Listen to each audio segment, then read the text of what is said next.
तो पांडुरंगाच्या पायाला मिठी एकदा का घातली का मग मात्र तो विटीवरचा मालक आमचा स्वीकार करणार आहे। त्या पांडुरंगाचे पाय हे जगाला आनंद देण्यासाठी जणू विटीवर उभा आहेत असा तो परमात्मा। राम अवतारात त्याचे पाय समचरण नव्हते, त्याचे पाय राम अवतारामध्ये असे मागे पुढे आहेत। कृष्ण अवतारामध्ये सुद्धा तो देहुडा चरणी वाजवितो वेणू। राम अवतारात त्याला धनुष्य बाण मारायचा होता म्हणून त्याचा एक पाय पुढे आणि एक पाय मागे। कृष्ण अवतारामध्ये तो बासरी वादन करत होता म्हणून त्याचा तिथं जो पाय आहे तो असा देहुडा चरणी या स्वरूपात आहे। पण पंढरपुरात आलेला विठोबा मात्र असा समचरण धारण करून उभा आहे। जो तो जगाला जणू सांगतोय काळजी करू नका, माझ्याकडे पहा।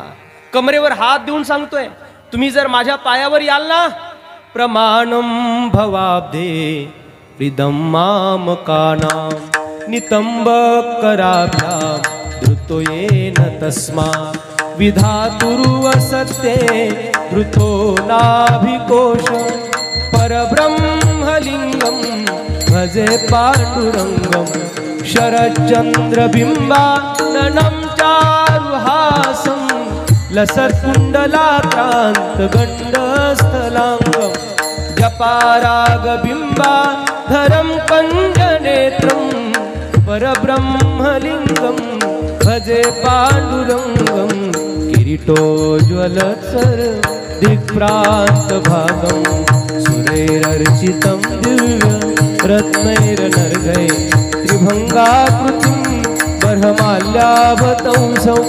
परब्रह्मलिंगम भजे पांडुरंगम अजं रुक्मिणी प्राणसञ्जीवनंतं परं धाम कैवल्यमेकं तुरीयं प्रसन्नं प्रपन्नार्तिहं देवदेवं परब्रह्मलिंगं भजे पांडुरंगं परब्रह्मलिंगं भजे पांडुरंगं परब्रह्मलिंगं भजे पांडुरंगं।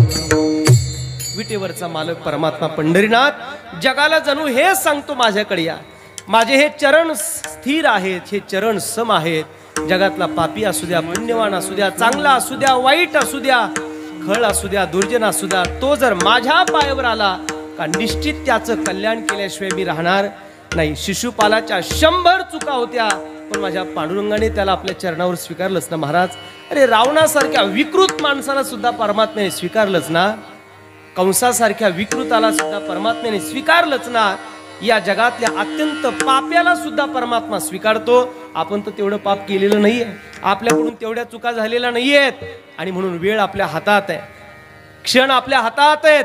आपण त्या परमात्म्याच्या चिंतनाकडे जावं, त्याच्या चरणाला मिठी मारावी आणि देवाला सांगावं, देवा घाली तो पायासी मिठी एकसरे नेदी तो दुसरे आड येऊ।